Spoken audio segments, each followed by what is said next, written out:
বিমানে ওঠার আগে একটা ছোট্ট ভুল আর সেই ভুলেই কিন্তু আপনার ব্যাগ খুলে তল্লাশি হতে পারে, পড়তে পারেন বড় ঝামেলায়। জানাবো ভুলটা কি। সাম্প্রতিক সময় লিথিয়াম ব্যাটারি এবং পাওয়ার ব্যাংক নিয়ে বিমানের যে নিরাপত্তা সেটা কিন্তু আবারও আলোচনায় এসেছে।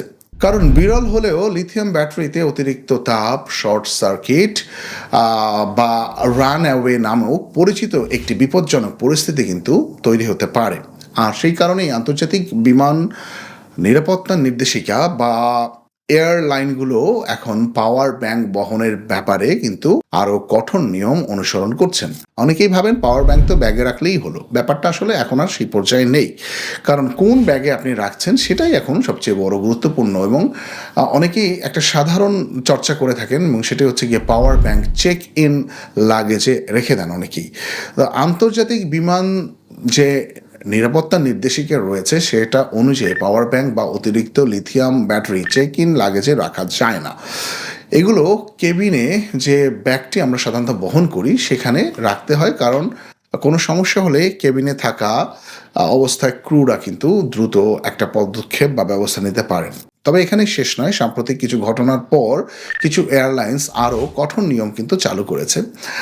কিছু এয়ারলাইন্স ফ্লাইটে পাওয়ার ব্যাংক চার্জ নিষিদ্ধ করার কথা ভাবছে বা কেউ কেউ নিষিদ্ধ করেছে। আবার কোনো এয়ারলাইন্স বসার পরে মাথার উপরে যে জায়গায় সাধারণত আমরা কোনো লাগেজ বা কোনো কিছু রাখি, হ্যান্ড লাগেজ রাখি সাধারণত আমরা, বা অন্য ছোট কোনো ব্যাগ রাখি, সেটাকে আমরা এয়ারলাইন্স ওভারহেড বিন বলি, সেখানে না রেখে আমরা হাতের কাছে বা সিটের নিচে কিন্তু আমরা চাইলে রাখতে পারি। এরকম নির্দেশনা কিন্তু কোনো এয়ারলাইন্স দিচ্ছে।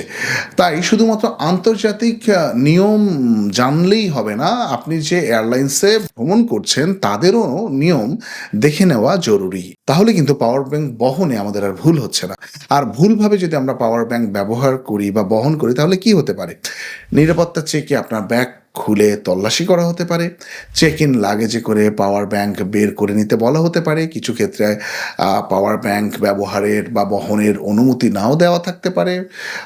এছাড়া আপনার বোর্ডিং বা লাগেজ ছাড়তে দেরি হতে পারে।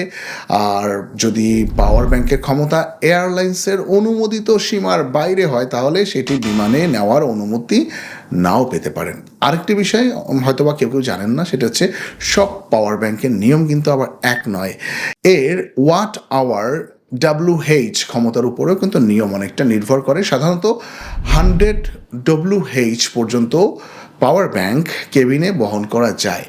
100 থেকে 160 WH হলে অনেক সময় কিন্তু এয়ারলাইন্সের অনুমতি নিতে হয়। আর 160 WH এর বেশি ক্ষমতার যে পাওয়ার ব্যাংক সেটা কিন্তু যাত্রীর বাহী বিমানের বহনের অনুমতিও থাকে না। তবে এয়ারলাইন্সের ভেদে, অর্থাৎ বিভিন্ন এয়ারলাইন্স অনুযায়ী অতিরিক্ত নিয়ম কিন্তু থাকতে পারে। তাই ভ্রমণের আগে মাত্র 2 মিনিট সময় নিয়ে আপনি আপনার এয়ারলাইন্সের ওয়েবসাইটে পাওয়ার ব্যাংক সংক্রান্ত যে তথ্যগুলো রয়েছে, নিয়মগুলো রয়েছে, সেগুলো একবার দেখে নিতে পারেন। এবং এই ছোট্ট অভ্যাসটাই আপনাকে প্রয়োজনীয় ঝামেলা, দেরি এবং নিরাপত্তার তল্লাশি থেকে বাঁচাতে পারে। যে কোনো বিদেশে যাওয়ার সময় কিন্তু আমরা ওই সময়টা ঝামেলা চাই না, আমরা চাই স্বস্তি।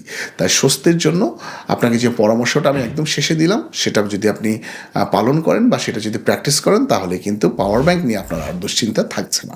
এরকম প্রয়োজনীয় এবং ইন্টারেস্টিং তথ্য জানার জন্য ব্রিটিশ বাংলা লাইফস্টাইলের সাথে থাকুন।